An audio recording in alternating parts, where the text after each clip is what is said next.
All right, we are currently following reports now of unregistered students at the University of the Witwatersrand who have embarked on a hunger strike, saying they will not eat until every unregistered student is actually allowed to register. Now, they claim that the university has not supported thousands of students, even those who actually qualify for financial aid. Let's get the latest now with SABC News reporter Lopang Alam, who joins us from right outside the university. Lopang, a very good afternoon to you. So what is the current situation at Wits with regards to those students that have now decided to go on a hunger strike? I mean, what are some of the concerns that they are raising, and what is management saying to this regard?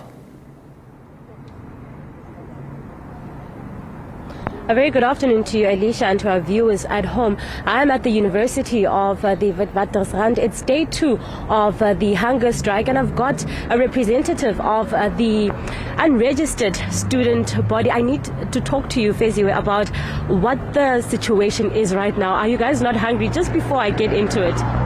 Good afternoon, Lopang, and thank you to the SABC. Thank you for coming here. Indeed, we are very hungry. We started at around 3 p.m. Yesterday, and it was quite a difficult night for us, but we held on because what we're fighting for is much more important at this point in time. Could you just get into detail a bit about what it is exactly that you're fighting for, like you mentioned? So the situation that we have currently at Wits is that returning students remain unregistered, and a huge chunk of those unregistered students are postgraduate students. And what we're faced with now is that on the 21st of February, registration will close, and our demand is that all students must register, no matter how much they owe, because we believe that Black students did not choose to be where they are, and we also believe that education is not a privilege for the select few or the few that have money. We believe that everyone should have access to education, and also, of course, it is a right. So we want all students to be registered immediately.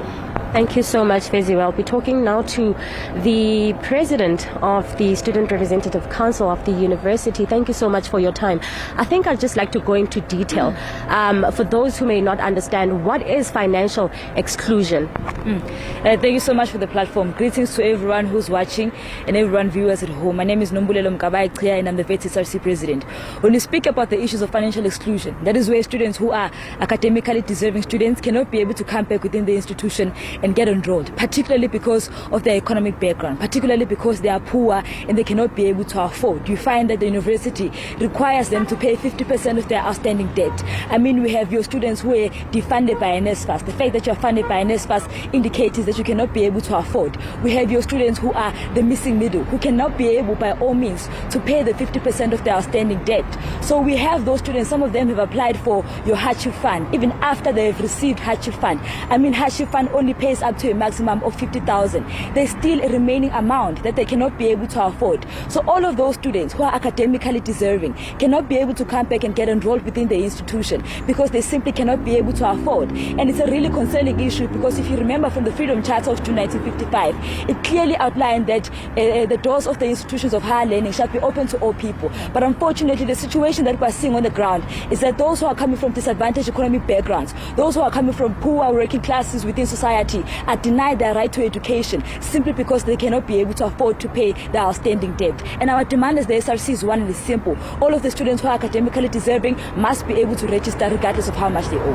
And just two more things from my side. How many students are these returning students who cannot register? And did you perhaps engage with the university regarding the issue of space?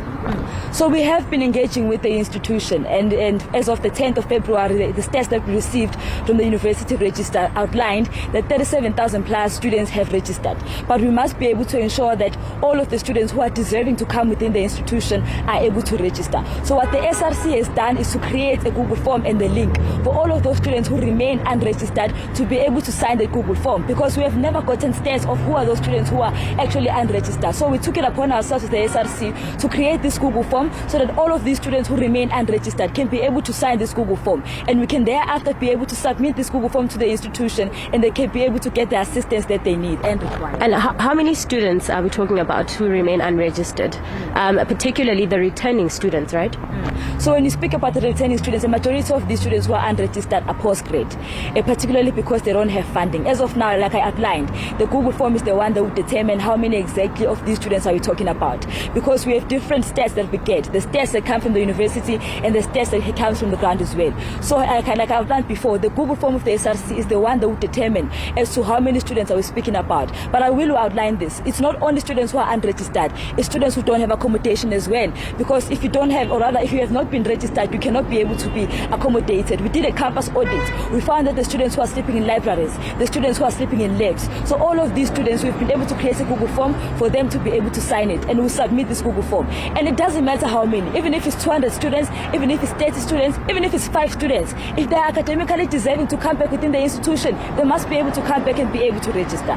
Well, thank you very much. Just lastly, but how long is this strike going to take? How long do you plan on going on the strike? We are planning to go on the strike. So the strike has been started by the students, and the Wits SRC fully supports this hunger strike. We will start the strike up until all students are registered. All students who are deserving to come back within the institution must be able to come back and register. And we will continue with this hunger strike up until all of the students are registered. Thank you so much. That's the president of the SRC at the University of the Witwatersrand. Now, they've also raised issues of accommodation, and we will try to speak to the university management a little bit later on, and we'll be on the ground to give you any more updates from our end. It's back to you in studio. Thank you so much to SABC News reporter Lupang Alamu there right outside the Wits University.